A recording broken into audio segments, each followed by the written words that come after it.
our upbringing as children. Yet, the church, which the Bible describes, is very different from that which many of us are familiar with.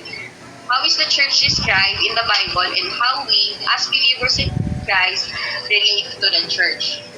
Okay. So, di ba po, totoo naman na yung understanding natin or what we know about church is basically based on kung ano yung nakagisnan natin, or yung kung paano siya inintroduce sa atin as nung bata pa tayo. So, to further define what this church is, so question po muna. Yan. Based on what you know, what is a church? So bago ko po bago natin i-further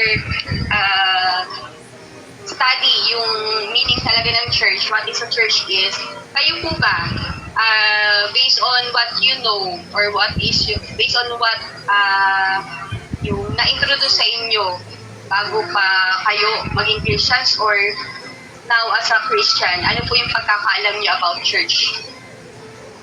Sige po, anyone po, kung pwedeng siguro at least 2 lang po, mag-share lang po what, ano yung pagkakaalam nila about sa church.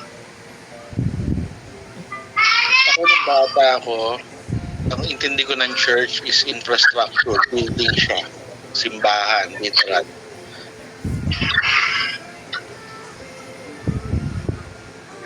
Thank you, Brother Jericho.